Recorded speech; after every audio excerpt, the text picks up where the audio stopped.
Somewhere in the northern plains, a farmer walks out to his field on a cold morning and finds it looking like it got shelled overnight. Long trenches of torn-up dirt running through the rows, fences shoved sideways, a chunk of his crop just gone. No machine made those marks, and there was no storm. The ground looks like somebody dragged a rototiller across 40 acres in the dark. For people in Texas and the Deep South, this is just Tuesday. They know exactly what did it the second they see it, but here is the part that should stop you.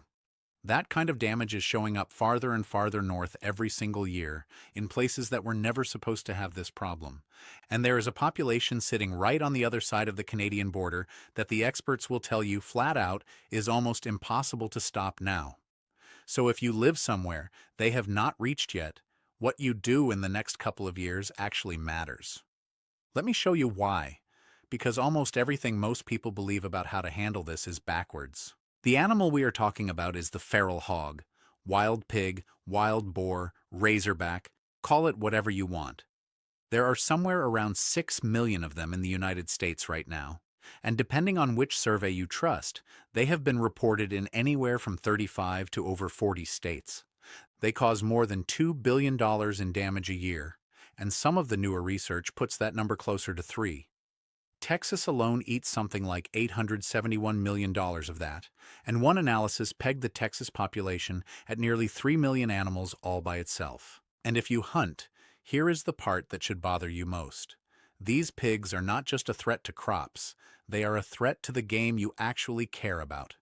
A sounder will out-eat the deer and the turkey on a piece of land, stripping out the acorns and the forage those animals live on. But it goes further than just competition. Feral hogs will eat turkey eggs straight out of the nest, and they will kill and eat fawns. They root up and wallow in creeks until the water runs muddy and fouled, which pushes out the fish and the birds that feed on them. So a property that picks up a pig problem does not just lose corn, it can lose its whole deer and turkey hunting inside a few seasons, because the same animal tearing up the field is also eating the next generation of everything you went out there to chase. And they are not gentle about any of it. A grown feral hog runs anywhere from 75 to 250 pounds on average, though plenty get a lot bigger than that. The largest one a Canadian researcher has personally trapped weighed 638 pounds. They can hit 30 miles an hour. They have tusks. And they are not just an agricultural nuisance. They are genuinely dangerous in the wrong circumstances. In November of 2019, a 59-year-old woman named Christine Rollins was walking into work before dawn at a home near Anahuac, Texas, where she was a caretaker for an elderly couple. She never made it to the front door. She was killed by a group of feral hogs in the yard. The county sheriff had been doing this for 35 years, and he said it was one of the worst things he had ever seen. That is rare, thankfully, but it tells you these are not raccoons. These are large, smart, aggressive animals that travel in packs. So how did we end up with 6 million wild pigs in a country that never had a single native one? Because here is the thing nobody likes to admit. We did this to ourselves. Every last one of them traces back to a human decision. Pigs are not from North America. Not one of them. The first wild population on this continent got started back in 1539. When a Spanish conquistador named Hernando de Soto landed in Florida with a herd of 13 pigs he brought along as a walking food supply. Within a few years, that herd had grown to around 700, and the ones that wandered off or got left behind became the first feral pigs in what is now the United States.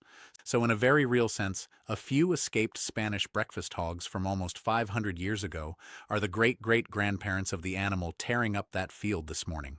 You really cannot make this stuff up. That alone might have stayed manageable. But then, in the early 1900s, somebody had the bright idea to import Eurasian wild boar, the big aggressive European kind, specifically so people could hunt them for sport. Those boar got loose, the way these things always do, and they bred with the descendants of the Spanish pigs. What you get when you cross a domestic pig's body and fertility with a wild boar's survival instincts is the hybrid running around today. Bigger, tougher, smarter, and built to breed like nothing else its size on the continent. Every step of this was a choice somebody made on purpose, usually so they could shoot at it later. Keep that in your back pocket, because it becomes very important in a few minutes. Now, why can't we just get rid of them? We have helicopters, traps, professional hunters, a whole federal program. Why are the numbers still going up? The answer is biology, and the math is genuinely a little frightening. A female hog, a sow, can start having babies at 6 to 8 months old. She has 4 to 6 piglets in a litter, sometimes more, and she can pull off 2 litters a year. Run that forward, and a single sow turns into 8 to 12 new pigs annually, and then those pigs start breeding within the same year. The result is that a feral hog population can double in as little as 4 months. Wildlife biologists have a brutal way of putting this. To just hold a population flat, to keep it from growing at all, you have to kill 60 to 80% of the animals every single year, forever. The Canadian researcher who studies this says you could wipe out 65% of a wild pig population annually and it would still increase. Think about that for a second. You can remove 2 out of every 3 pigs every year and lose ground. And they are not dumb animals waiting to be caught. Feral hogs are widely considered one of the most intelligent animals in the woods. They travel in family groups called sounders, usually mostly females, often 15 to 30 animals strong. When a sounder gets pressured, it does not just scatter randomly, it learns. The pigs go nocturnal, they push deeper into thick cover and wetlands, and they get extremely hard to even find, let alone remove. So you are fighting an animal that outbreeds everything its size, outthinks most of the people chasing it, and adapts the instant you start applying pressure. That is the southern problem, the one that has been baked in for decades. The real story, the reason for this whole video, is what is happening up north. Because for a long time, the cold was our friend. The conventional wisdom was simple. Wild pigs are a warm weather animal, a Texas and Florida animal, and the brutal northern winters would always be a wall they could not climb. That wall is gone. And to understand how it fell, you have to go up to the Canadian prairies. Canada's pig problem is actually pretty young. It really gets going in the 1980s, when the country encouraged farmers to start raising wild boar as a new kind of livestock, a way to diversify. For a while there was a real market for boar meat. Then around 2001 that market collapsed, and a lot of frustrated farmers were suddenly stuck with pens full of an animal nobody wanted to buy. So some of them did the simplest thing possible. They cut the fences and let them walk. And every expert at the time said the same comforting thing. Do not worry about it. No wild boar is surviving a Western Canadian winter. They will freeze to death out there in the snow. They were wrong, and they were wrong in a way that should genuinely impress you a little. These pigs did not freeze. They adapted. They learned to tunnel down under the snow and build insulated dens, and they actually line those snow caves with cattails to hold in the heat. The researcher who tracks them says that on a cold morning, you can find their nests by looking for the steam pouring out the top of the snow. They turned a Canadian winter into a feature. The man who has spent more than 15 years studying these animals, Ryan Brook at the University of Saskatchewan, has a couple of phrases he uses for them. He calls the feral hog the most invasive animal on the planet, and he calls what is happening an ecological train wreck. And it is not a small, contained thing. Brook and his team have documented something like 62,000 wild pig sightings across Canada. By one survey, the animals now cover a range of around 300,000 square miles up there, and they have been expanding that territory by close to 34,000 square miles a year. That is not a slow creep. That is a population pushing outward in every direction like spokes on a wheel, and one of those directions is straight south, toward a border that has basically no fencing and no natural barrier to stop a pig. The heart of the Canadian problem sits across 3 prairie provinces, Alberta, Saskatchewan, and Manitoba, and the pigs up there have figured out exactly the kind of country they like best. Researchers found they favor a patchwork, a mosaic of wetlands, leafy forest, and farm crops all jumbled together because it gives them food and thick cover in the same place. And that exact kind of landscape runs right across the northern prairies and straight along the border. When scientists mapped where the pigs were most likely to push next, the spots that lit up were the ones around big water, places like Fort Peck Lake in Montana, Devil's Lake in North Dakota, and the Missouri River. Those are not random dots. Those are the on-ramps. How close are they? Brooks' team has used aerial surveys to spot wild pigs on both sides of the Canada and North Dakota border. They have recorded sightings in Manitoba within about 10 to 18 miles of Minnesota and identified a stronghold roughly 42 miles from the line. And 40 miles sounds like a lot until you learn that radio-collared hogs have been tracked covering miles in a single day. As Brooke put it, nobody should be surprised when pigs start walking across that border, if they have not already. He actually suspects some have been slipping into North Dakota for years. This is not a hypothetical for the future. In April of 2023, a farmer in Nelson County, North Dakota was attacked by one of these animals. It came at him over and over until he finally shot it. That is the Northern Front, and it is already here. The U.S. Department of Agriculture has a grim nickname for what is coming down out of Canada. They call it a feral swine bomb. So that is the threat. Now here is where I need you to actually pay attention, because this is the part that gets people fired up in the comments, and it is the single most important thing in this entire video.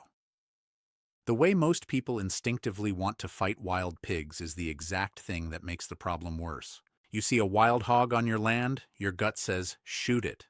Of course it does. It is a destructive, invasive animal. There are no bag limits in most places. You grew up hunting, so you go get your rifle. And that instinct, as natural as it is part of how this got so far out of control. Here is why.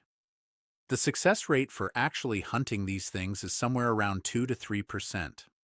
Recreational hunting, even when states encouraged it specifically to knock the numbers down, only removes about a quarter of a population in a year. And remember, you need to remove 60 to 80% just to break even. So hunting alone literally cannot keep up with the breeding. That part is just arithmetic. But it is worse than that, and this is the piece people miss. When you shoot into a sounder of 15 pigs and drop 1 or 2, you have not solved anything. You have educated the other 13. The survivors scatter in every direction, they go fully nocturnal, they get trap shy, and they spread your problem out across the whole landscape and onto your neighbor's land. Wildlife agencies have a word for these animals. They call them educated pigs, and an educated pig is a nightmare to remove. A wildlife director in North Dakota said it plainly, that pigs sense the increased threat and shift their behavior to thwart removal, becoming more secretive the more you push. Kentucky is finalizing a ban on hunting wild pigs for exactly this reason. North Dakota and Ohio restrict it. Their position is blunt.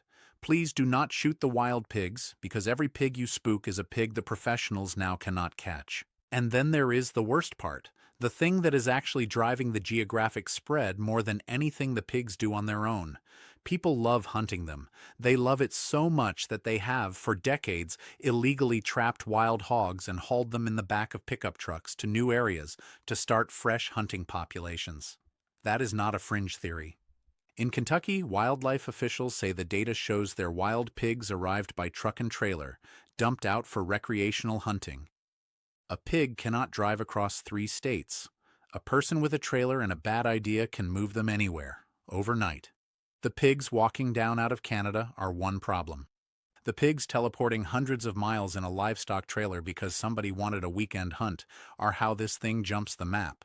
The hunting culture that we built on purpose, by importing boar for sport, is now the engine of the spread. So if shooting them is the wrong move, what actually works? Because the situation is not hopeless. A few states have genuinely eliminated their wild pigs, and the difference always comes down to method and timing. The thing that works is whole sounder trapping. Instead of grabbing your rifle, you do nothing visible at first. You watch, you put out trail cameras, you find the whole family group, you bait them, you get every animal in that sounder comfortable coming to one spot, and then you take the entire group at once with a large corral trap or a net-style trap, often with a remote gate somebody triggers from a phone at 2 in the morning when every pig is inside. You get all of them, or you do not bother, because leaving even one pregnant sow means you are right back where you started within a year. There is also a clever method called the Judas pig technique, where trappers collar a captured hog with a GPS unit and turn it loose. The lonely pig goes and finds another sounder, and it leads the trappers right to a group they never would have found on their own. The pig betrays its own kind, hence the name. On bigger or rougher ground, agencies bring in aerial gunning. In Louisiana, crews go up in helicopters in the early spring, before the trees leaf out and the pigs can vanish under the canopy, and they remove them from the air. But whether it is traps or aircraft, the principle never changes. You are taking whole groups in coordinated sweeps, not picking at the edges. And the payoff for doing it right is real money, not just principle. One study found that seriously knocking down a local pig population saved landowners somewhere between $300 and $4,000 per pig in damage the very next year. The catch is that this is not a one-property fight. A single sounder's range can stretch across a couple of square miles, which means it crosses fence lines and ownership boundaries without caring whose name is on the deed. So one landowner trapping hard while the neighbor lets people freelance with rifles is a losing setup. The pigs just slide next door, breed back up, and come right back a few months later. That is exactly why every success story is built on cooperation. It is slow, it costs money, somebody has to front the traps and the cameras and the hours, and it only works if a whole area commits to it together. There is no quick fix here, and anybody selling you one is selling you something. This stuff genuinely works when people commit to it. Look at Missouri. They built a real elimination partnership, agencies and landowners all rowing in the same direction, focused on trapping entire sounders rather than letting people pick off pigs for sport. Since 2016, they have cut their feral hog population by around 80%. Minnesota caught a group of escaped farm pigs going feral in 2016 and removed them before they could establish and got themselves declared pig-free. Kentucky has eliminated several local populations the same way. The lesson in every single success story is identical. Coordinated trapping of the whole group, year after year, with neighbors cooperating instead of everybody freelancing with a deer rifle. Which brings it back to you, and to the window that is open right now. If you live in the South where these things are entrenched, this is about damage control. But if you live in the northern tier, the Dakotas, Montana, Minnesota, the upper Midwest, anywhere that pig is still rare or has not arrived, you are in the one position the South would kill to get back. You can still win. The entire game up north is detection and speed, finding the very first pigs fast and removing them before they ever get a foothold. And that depends almost entirely on regular people, on landowners and hunters and farmers, knowing what they are looking at and making one phone call instead of one gunshot. That kind of attention, really learning to read your own ground, to notice the rooting and the wallows and the tracks and understand what has moved through your land and what it means, is honestly a dying skill. If you are the type who wants to bring that old woodsman's eye back, the knowledge of how to actually watch a piece of country and know what is coming across it, I gathered a lot of that into something called the Lost Woodsman's Almanac. You can scan the QR on screen or just grab the link down in the description. No pressure at all. Now back to the pigs, because there is one more piece to this that is bigger than crops and bigger than a torn-up field, and almost nobody outside of agriculture is talking about it. Up to this point, you have probably been filing this under farming problem. Annoying, expensive, destructive, but somebody else's headache if you do not grow corn. Here is the part that should change how you think about it. Feral hogs carry more than 30 different bacterial and viral diseases, and the one that keeps people in the livestock world up at night is African swine fever. It does not hurt humans, but it is essentially a death sentence for pigs. It spreads fast, and there is no cure. If African swine fever ever got loose in a wild hog population that is already running across the country and now sliding down out of Canada, it could reach commercial pork operations, and the response to protect the food supply would mean culling enormous numbers of animals. We are talking about a potential gut punch to the entire American pork industry, triggered by an animal nobody can fully control, walking freely across a border with no fence. There is also the New World screwworm, a flesh-eating parasite that has been creeping back toward the U.S., and feral hogs are exactly the kind of free-roaming host that could carry it straight into livestock and wildlife. So the 6 million pigs are not just a crop problem. They are a rolling biosecurity risk, and every new mile of territory they take makes that risk a little harder to contain. That is why this is not really a story about hunting, or even about farming. It is a story about a mess we created on purpose, almost 500 years ago and again 100 years ago, that has finally learned to survive the cold and is walking toward the one part of the country that still had a chance to stay clean. So here is what to actually take away from all this. These animals came from us, every one of them, going back to a Spanish herd of 13 and a few crates of imported boar somebody wanted to shoot. They breed faster than anything their size on the continent, which is why you have to remove 60 to 80% a year just to tread water. And the instinct that feels right, grabbing a gun and dropping the first hog you see, is the thing that scatters the sounder, educates the survivors, and spreads them onto the next property. What works is patience and coordination. Whole sounder trapping, fast detection, neighbors working together, and one early phone call to your state wildlife agency or a squeal on pigs hotline instead of a shot that turns a catchable group into ghosts. If they have not reached you yet, that is not luck you can count on. That is a head start you have to use. Report the first sign, do not shoot a lone scout, and get the professionals involved while the number is still small enough to win. And here's the thing I keep turning over. The question I genuinely want your answer to. Everything in our gut, the whole hunting culture, says see a pig, shoot a pig. But the people who have actually beaten this, the states that went from infested to clean, did it by telling hunters to lower their rifles and pick up a phone instead. So if a wild hog stepped onto your land tomorrow, be honest with yourself. Would you really hold off and report it, knowing that one trigger pull could scatter the whole group and undo months of trapping? Or would the instinct win? Tell me down in the comments where you land on that, because based on everything we just went through, the right answer and the natural answer are not the same thing, and that gap is the entire reason these animals are still winning.